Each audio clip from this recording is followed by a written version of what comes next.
Muy bien. Entonces, si me escuchan, y creo que ese es el caso, y si no, me interrumpen. Como he visto en los demás casos, con los demás profesores, es totalmente válido que les hagan preguntas. Sí, les voy a pedir que me interrumpan, ¿verdad? Que abran su micrófono y que me hagan la pregunta porque sí voy a estar fijándome en el chat, pero a veces cuesta. Entonces, a veces no estoy viendo el chat y si ven que continúo y no les pongo atención, pues me interrumpen. Hoy vamos a hablar de lo que es el reino de las plantas. Y dentro de lo que ustedes han visto en el curso, este es un curso pues muy general que da una visión general de lo que es la biodiversidad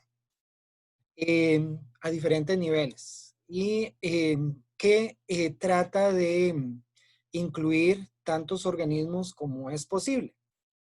La diversidad es muy compleja en, en las plantas y no solamente en las plantas, sino también en todos los organismos.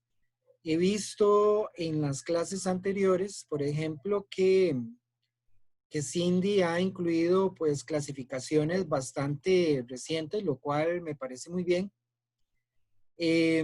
Van a observar algunas diferencias con respecto a la clasificación que yo voy a seguir en relación con la que Cindy ha comentado. Muy bien. Las características diagnósticas del reino de las plantas es un reino muy diverso que incluye desde organismos unicelulares a organismos pluricelulares de un enorme tamaño, como es el caso de las plantas más grandes, que son las secoyas. No vamos a entrar a hablar de récords porque podemos entrar en un terreno controversial porque incluso hay bosques que están compuestos por un solo organismo en donde cada árbol es parte de un enorme clon. Entonces, imagínense la cantidad de biomasa que comprende todo un bosque. Entonces, las plantas tienen esa característica, que son organismos muy contrastantes, que vamos a encontrar desde organismos unicelulares o aquellos constituidos por pocas células, hasta organismos masivos, como en el caso de las secoyas y de este bosque de Populus tremuloides, que se encuentra en el estado de Utah, en los Estados Unidos, que es uno de los organismos más grandes del planeta. Las plantas, no todas, pero una gran mayoría, se van a desarrollar a partir de embriones. Esto es verdadero, especialmente para las plantas terrestres, no así para las algas verdes, que también son parte del reino de las plantas, que no forman embriones. Pero en términos generales, la mayoría de las plantas van a formar embriones. De hecho, el término embriófita es un término alternativo para designar el reino de las plantas. Ahora, ese embrión es el resultado de la fusión entre una célula huevo y una célula espermática, lo cual nos da un cigoto. Cigoto es el estadio unicelular diploide de lo que va a ser el próximo organismo. Ese cigoto diploide usualmente se va a desarrollar en un esporófito. Y digo usualmente porque el embrión no se va a formar en las algas verdes. Las algas verdes nada más llegan al estado de cigoto. Ahora, pero si ese cigoto forma un embrión, entonces van a tener lugar divisiones mitóticas que a través del tiempo van a generar una estructura que ya podemos identificar como un embrión. Y ese embrión va a estar caracterizado por la polaridad. Pues van a haber un arriba y un abajo. Vamos a tener células que van a formar parte del meristema apical del tallo y células que van a formar parte del meristema apical de la raíz. Entonces, la polaridad se establece muy temprano en el embrión. Bueno, las plantas también son eucariotas, ya habíamos mencionado, multicelulares. Vamos a tener al menos un estadio sexual en el ciclo de vida. Ya vamos a entrar a lo que es el ciclo de vida de las plantas, que se caracteriza por ser, por la alternancia de generaciones. Todas las plantas terrestres, en este caso, evolucionaron a partir de ancestros que formaron embriones por reproducción sexual. Esto es muy importante. Recientemente, Cindy Fernández, en la clasificación que ella hace de los organismos incluye las algas rojas como parte de las plantas. Esto es algo relativamente nuevo. Y las algas rojas antes estaban clasificadas dentro del reino protista. En la clasificación que yo voy a seguir, voy a ser un poquito más conservador y no voy a incluir a las algas rojas. Pero esto demuestra que lo que es la sistemática, la biosistemática, y el estudio de la clasificación de las plantas, bueno, los organismos en general, es una ciencia muy dinámica, es una ciencia viva, que se encuentra continuamente en cambio.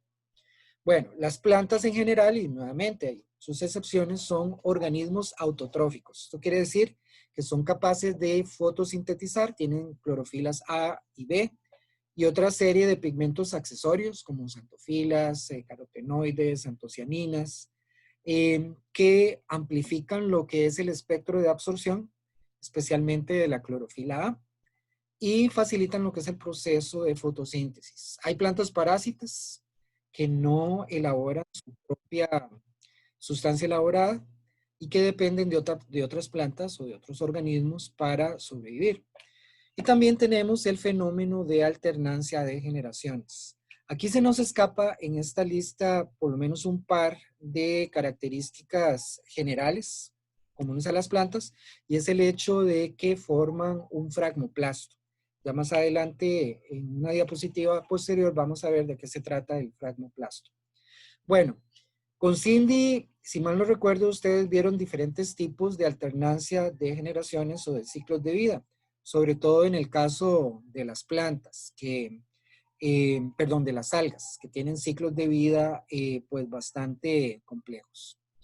En este caso, las plantas van a tener un ciclo de vida haplodiplonte, que se caracteriza por esa alternancia entre generaciones diploides, que llamamos esporófito, y generaciones haploides que llamamos gametófito.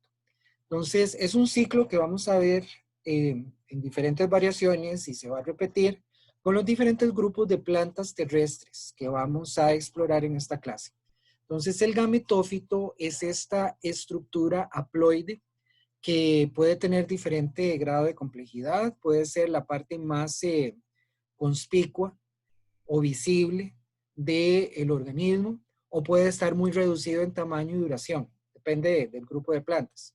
El gametófito va a producir dos estructuras, una femenina que se llama el arquegonio y una masculina que se llama el anteridio. El anteridio produce a las células espermáticas y el arquegonio a la célula huevo. Célula huevo y células espermáticas son los gametos. Gameto masculino, célula espermática, gameto femenino, la célula huevo. Estas dos células se fusionan en el proceso de fertilización y producen un cigoto. El cigoto va a ser diploide. Entonces aquí se acaba la fase haploide y entramos en la fase diploide. Ese cigoto por mitosis va a producir un embrión.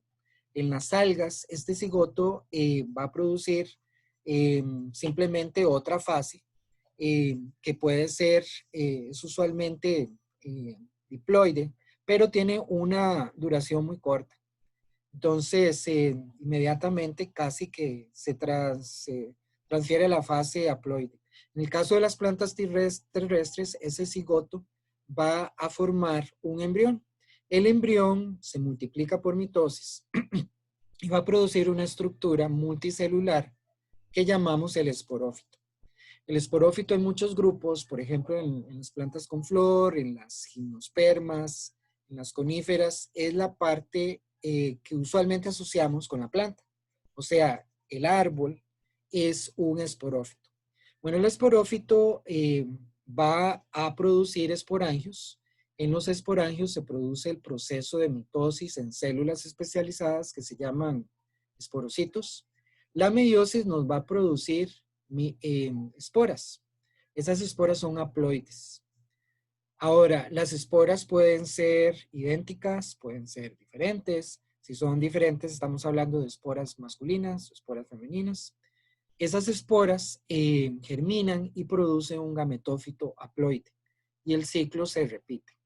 Entonces, este tipo de alternancia de generaciones, ciclo de vida haploidiploide, lo vamos a ver repetido de ahora en adelante para los diferentes grupos de plantas.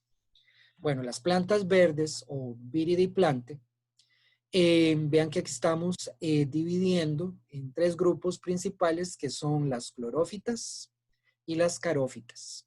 En realidad, clorófitas y carófitas forman en sentido amplio a las algas verdes. Y las algas verdes es muy probable que originaron a las plantas terrestres, que se clasifican dentro del filo embriófita. Entonces aquí vemos las características que se desarrollaron para separar cada uno de estos grupos.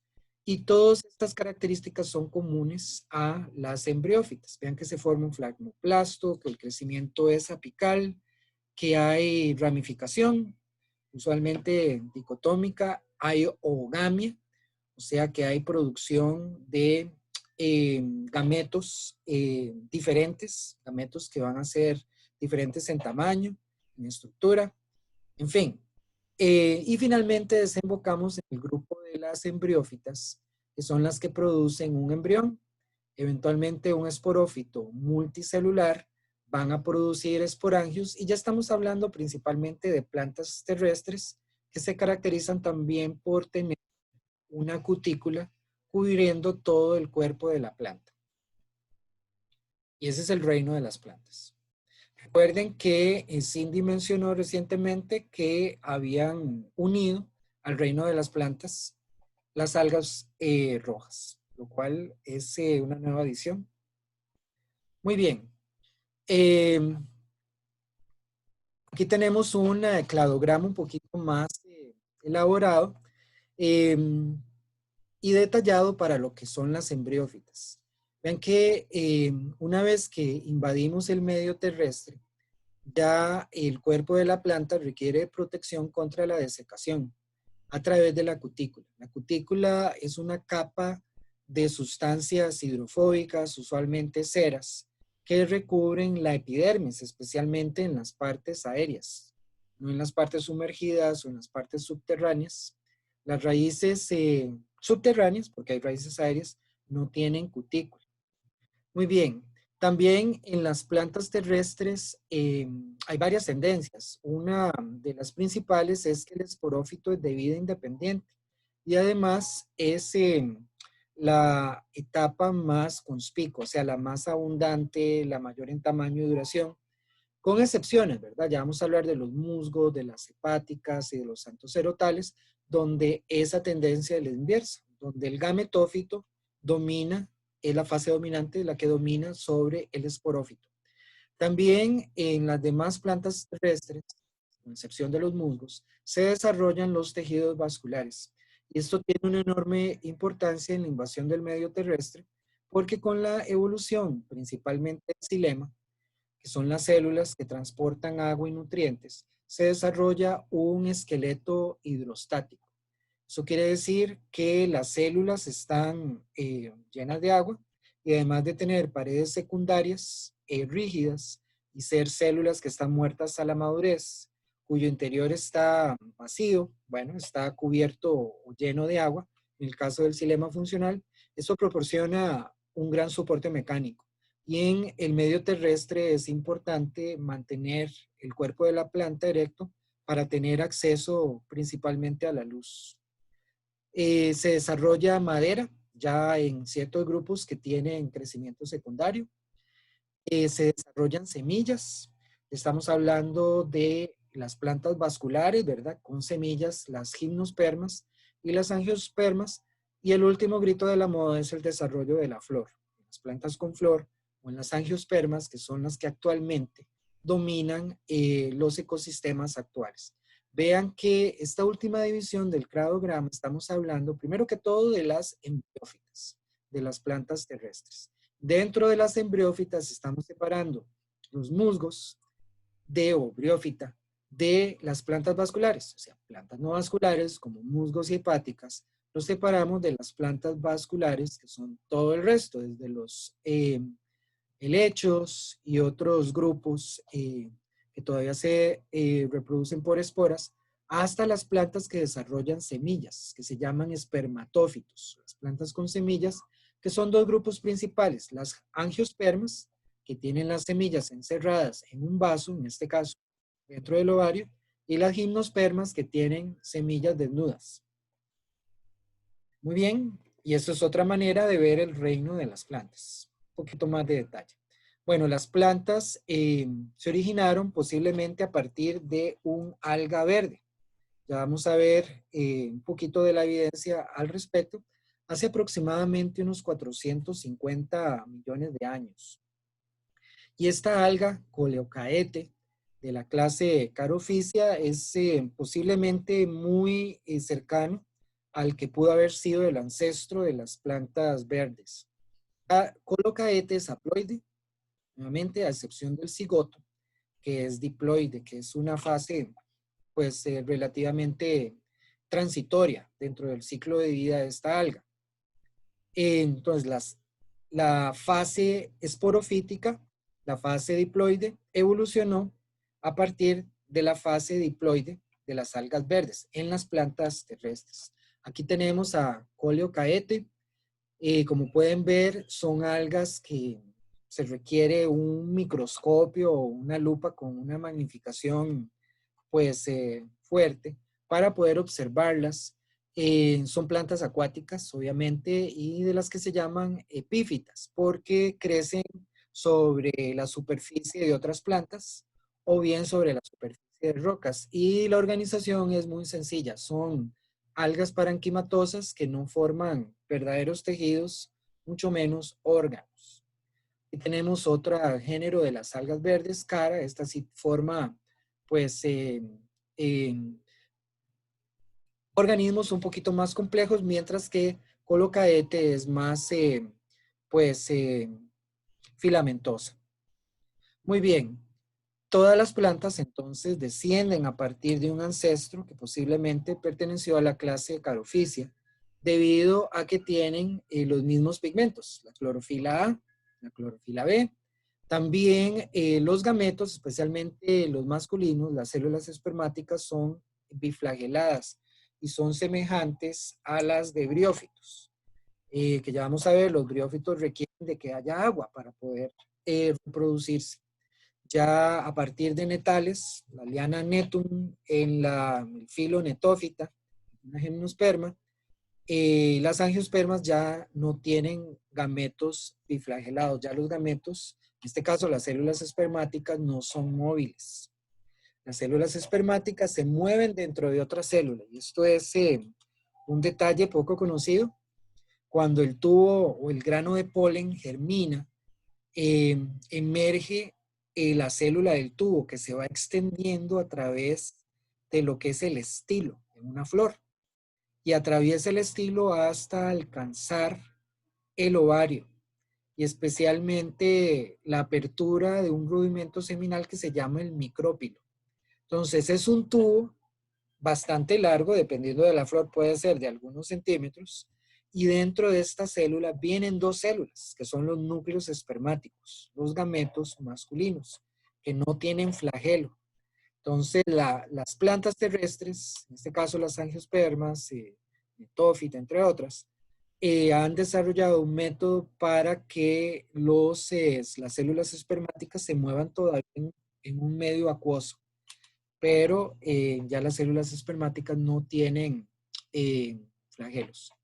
También algo que es importante es que en las plantas se forman conexiones tipo plasmodesmo y también se forma un fragmoplasto. Entonces, ustedes recordarán las plantas, una de las características principales que tienen pared. Creo que no lo puse en la lista, pero si no se lo agregamos a la lista de características diagnósticas, es que las células de las plantas van a tener una pared celular. Y esa pared celular está dominada principalmente por celulosa. Vamos a tener dos tipos de pared. Una pared celular primaria, que es característica de las células vivas, y una pared celular secundaria, que se deposita después de la pared primaria y que está dominada por lignina. La lignina es una sustancia hidrofóbica. Bueno, ya vamos a hablar más adelante de lo que es los diferentes tipos de pared. Cuando esa pared se está depositando y la secreta la plasmalema, se forma el fragmoplasto. aquí podemos ver en esta ilustración que entre las dos células hijas se comienza a formar una nueva pared y las microfibrillas de celulosa son orientadas no solamente por las proteínas de los microtúbulos y del citoesqueleto, sino también que son secretadas por la membrana plasmática. Entonces, esta estructura que se produce en el ecuador celular entre las dos células hijas y que forma la nueva pared primaria se llama fragmoplasto. Ahora, dentro de este fragmoplasto, esta nueva pared primaria se forman conexiones utilizando la membrana plasmática y también la membrana del retículo endoplasmático. Se forma entonces una conexión entre una célula y la otra, de manera que las sustancias no tienen que atravesar la pared. La pared primaria es una pared muy delgada, es hidrofílica, muchas sustancias pasan a través de la pared primaria, pero una manera de pasar esas sustancias de forma más expedita es a través de los plasmodesmos, que son estos canales o tubos que tenemos entre el sistema de endomembranas de las dos células adyacentes, principalmente utilizando el retículo endoplasmático.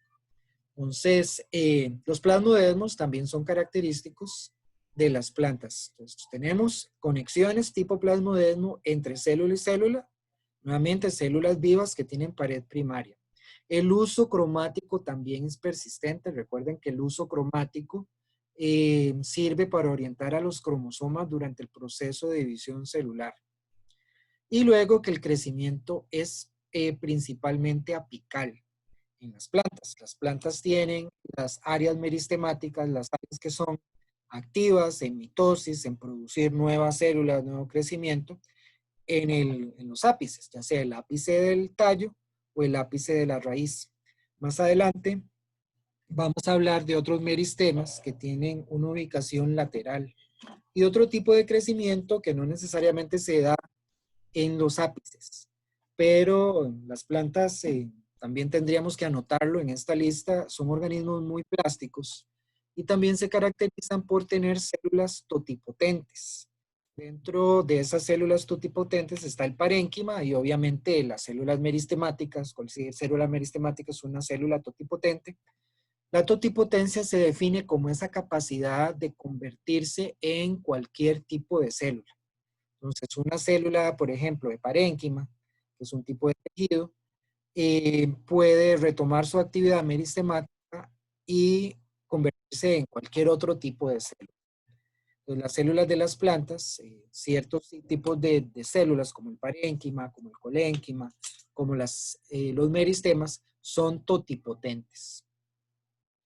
Bueno, las primeras plantas vasculares aparecen en el periodo silúrico, hace unos 438, 400 millones de años, y en general eran plantas muy pequeñas, que no alcanzaban más que unos pocos centímetros en altura, que no tenían hojas ni raíces verdaderas, sino que el intercambio gaseoso se realizaba a través del cuerpo de la planta principalmente, así como la absorción de agua y nutrientes, sin que hubieran órganos especializados para ello. Y debido a esa falta de complejidad, pues eran plantas muy pequeñas. Ya para el Devónico, las plantas vasculares se vuelven muy diversas. Las primeras plantas entonces se mueven de ambientes acuáticos o semiacuáticos a ambientes terrestres. Y esto implica una serie de cambios a nivel de estructura. Principalmente lo que es la producción de una cutícula. La cutícula, ya habíamos mencionado, es esa capa de ceras que tenemos creciendo en la epidermis, o sea, las células más externas del cuerpo de la planta, y al ser hidrofóbica evita la pérdida de agua. También provee cierta protección contra lo que es el desecamiento, contra lo que es el ataque de otros organismos, ya sean patógenos, organismos herbívoros, por ejemplo. También se producen gametangios y esporangios, estructuras especializadas para la producción de gametos, que van a estar rodeadas por capas de células estériles. Los cigotos, nuevamente, dan lugar a embriones multicelulares.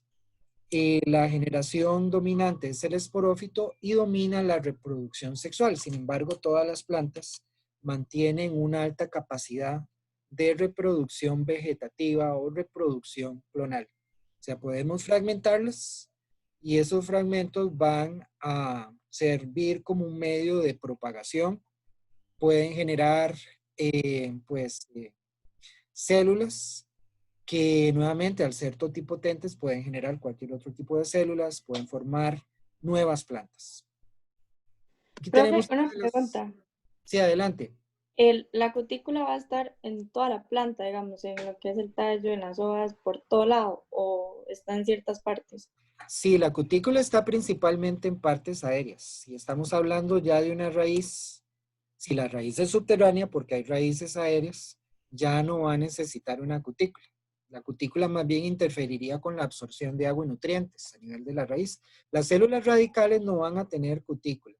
Estamos hablando de raíces, lo que llamamos primarias, o raíces jóvenes. Ya cuando, si la raíz, estamos hablando de una planta que va a generar madera, entonces las raíces también van a generar una corteza. Y la corteza va a ser impermeable al agua y los nutrientes, ¿verdad? Pero en términos generales, las partes aéreas de la planta van a tener cutícula. Ok, gracias. Bueno, Profe, sí. y yo también tengo una consulta. Digamos, es que no sé si comprendí bien si las células espermáticas tienen o no tienen flagelos. Depende del grupo. Por Depende del grupo. ejemplo, los briófitos, en los briófitos, los helechos también, las células espermáticas son flageladas. En las angiospermas no lo son, ¿verdad? Ya perdieron los flagelos. Ok. Bueno, aquí tenemos una de las primeras plantas terrestres. Como pueden ver, son muy sencillas. Es el género Rhynia. No podemos hablar de raíces verdaderas, estamos hablando de rizoides, no hay hojas, los tallos son fotosintéticos y están dicotómicamente ramificados. Y en el ápice de estos tallos se desarrollan los esporangios. Son plantas así súper sencillas. Bueno, término general, bueno, Serrarinia, ya vamos a ver grupos contemporáneos que tienen un parecido a Rhynia. Pero Rhynia es un fósil. Eh, Muchas de las primeras plantas eran semejantes en su estructura a Rhynia. El reino de las plantas se divide en las plantas vasculares, ¿verdad? Que son de dos tipos. Bueno, vasculares con semilla. Ahí tenemos a las angiospermas que tienen a las semillas encerradas en el ovario y las gimnospermas que tienen las semillas expuestas al ambiente o desnudas. Las plantas vasculares sin semilla, que todavía se reproducen por esporas, como son los helechos, y otros grupos afines, como los licopodiófitos, equisetum, elaginela, entre otros. Ya son varios filos de plantas que fueron abundantes en el pasado geológico y que ahora no lo son. Y tenemos a las plantas no vasculares, como los briófitos, los musgos, las hepáticas, que forman el filo briófita. Este grupo de plantas terrestres forma en lo que llamamos el filo embriófita, o sea, los formadores de embriones. Dentro de las plantas no vasculares está este grupo que es muy bonito, que son los briófitos, y hay alrededor de 26,000 especies, incluyen a 3 grupos. Y aquí, pues, la forma como han sido clasificados varía, en el sentido de que hay autores que los clasifican como parte del mismo filo o como filo por aparte. Si es como parte del mismo filo, cada grupo de briófitos es clasificado como una clase. Pero aquí vamos a clasificarlos como filos por aparte. Entonces los briófitos incluyen a las hepáticas, a los antocerotales y a los musgos. Lo que usualmente el público en general identifica como los musgos corresponden a el filo briófita. Vamos a adelantarnos un poquito. Vamos a ver si vemos Aquí está. Bueno, filo o división. La división es, digamos, es el término viejo de la clasificación o la categoría de filo. Pues hablamos de los musgos como el filo briófita. Entonces, de aquí es que se forma cierta confusión porque briófito en realidad corresponde únicamente a los musgos. Pero como cuando hablamos en términos generales de briófitos, estamos incluyendo no solamente a los musgos, sino a las hepáticas y a los antocerotales. Vean que anteriormente los clasificaban dentro del mismo filo, entonces estábamos hablando de clases, la clase de los musgos, hepáticas y antocerotes. Bueno, nos vamos a volver otra vez aquí al inicio.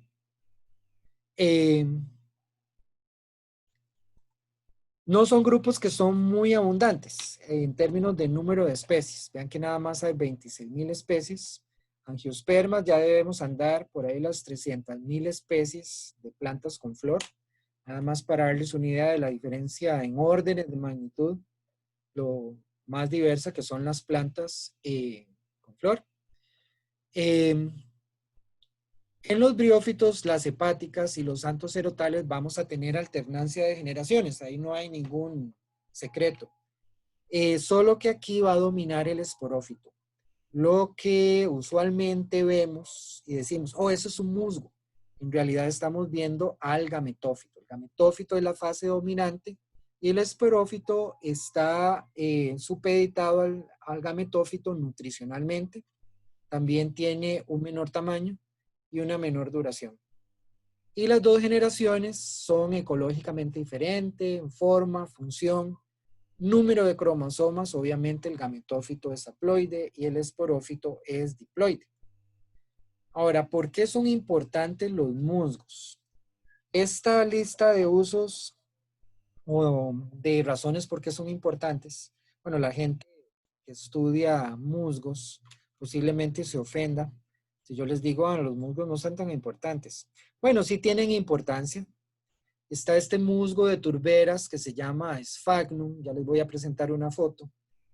Este musgo es abundante en las zonas altas de Costa Rica.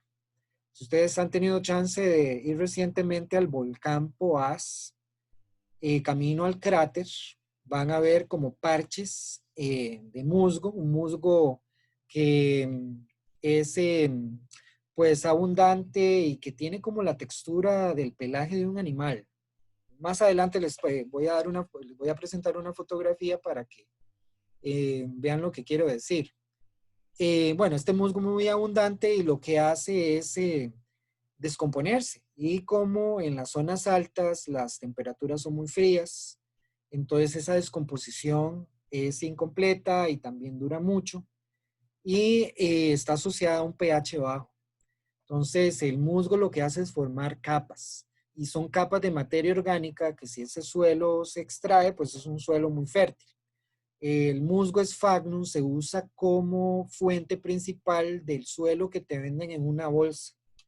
Y sobre todo si viene de los Estados Unidos, si es importado. O si viene de otra parte. Porque es un suelo que se usa como para hacer macetas, o es un suelo que es muy, muy fértil, pero que tiene su origen. Es una turbera, es un pantano de altura. También en el Cerro de la Muerte hay turberas. El musgo en sí, cuando está todavía fresco, cuando no se ha descompuesto, se puede desecar casi al 100%. Entonces sirve como un material para transportar cerámica, un material de relleno que amortigua los golpes, por ejemplo. Y por lo menos en la Primera Guerra Mundial, en Europa, se utilizó como alternativa al algodón. Cuando estaba seco, ¿verdad? Tenía por un lado propiedades antibacteriales y por otro era muy absorbente. Entonces funcionaba en vez del algodón.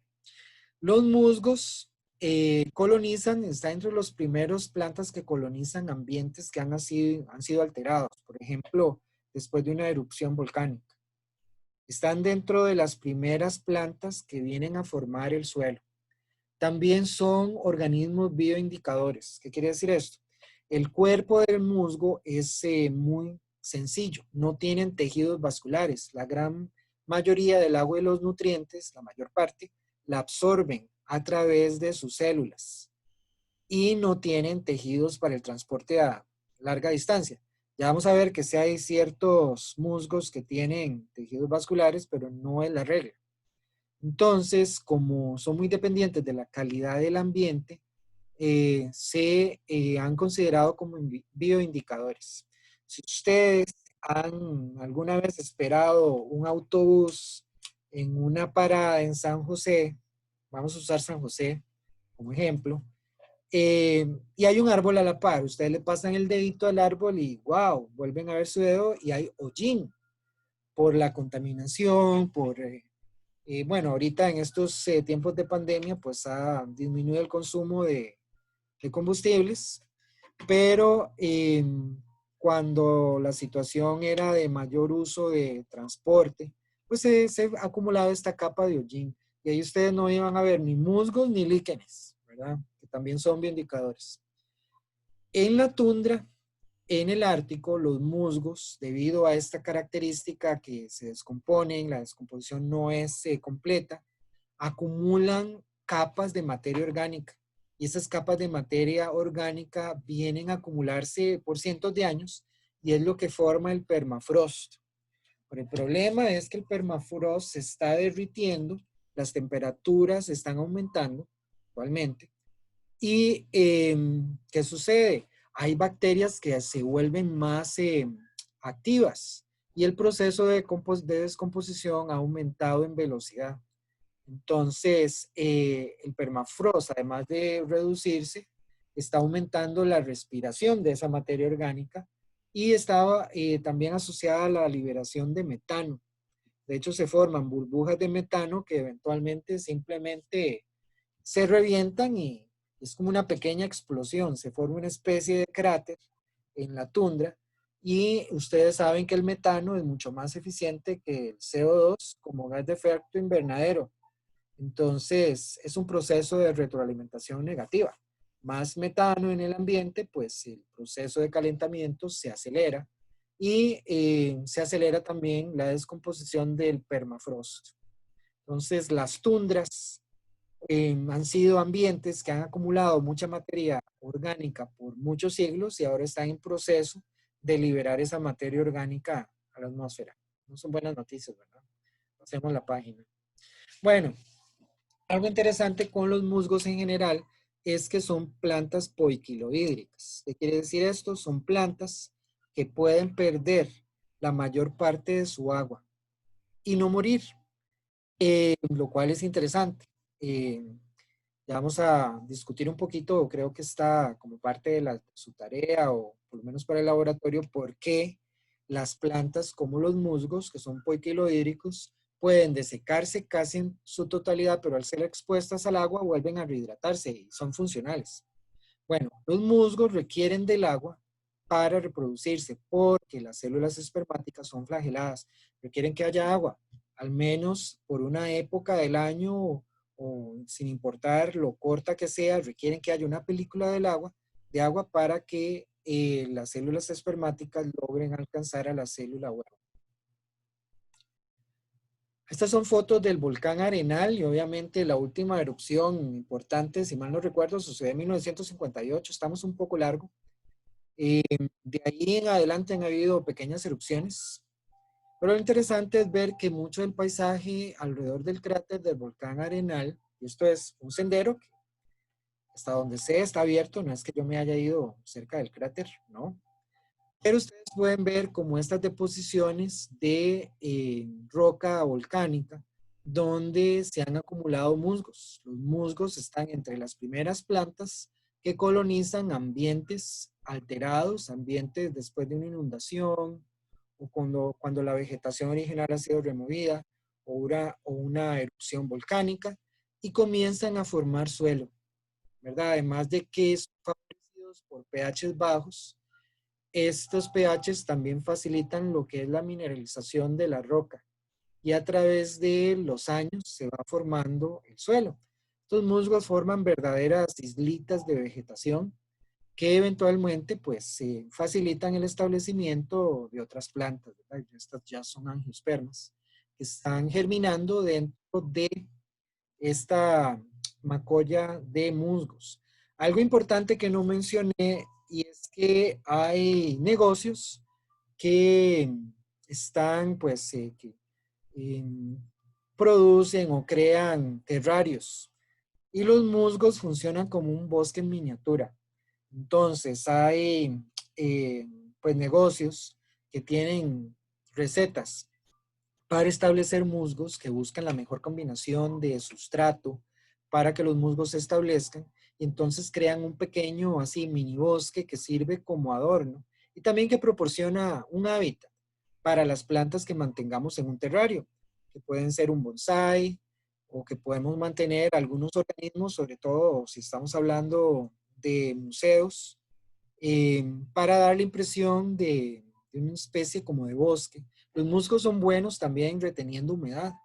Entonces, muchas plantas que requieren de alta humedad, pues se favorecen si están creciendo junto a musgos. El agua entonces es clave.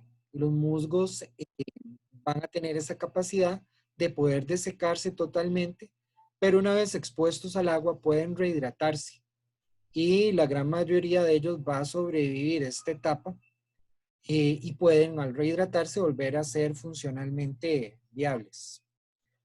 Entonces, el agua determina la preferencia de hábitat, pero la preferencia de hábitat también está afectada por otras variables ambientales, como ella, por ejemplo, la luz y también la textura de la superficie. Entonces, los musgos son más abundantes en texturas rugosas y también en sitios que son expuestos a la luz, aunque logran soportar condiciones de sombra.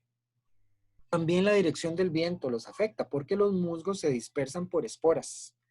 Entonces, la dispersión o la dirección del viento dominante determina los puntos donde se van a establecer esos nuevos parches de musgo. Bueno, también tienen estomas, son estructuras análogas a los estomas y no tienen, como les menciono, su tamaño es muy pequeñito, entonces gran parte de la absorción de agua se da a través de las paredes celulares, que son primarias, y también el intercambio gaseoso se da a través, se da a través de la pared, pero también se da a través de estomas.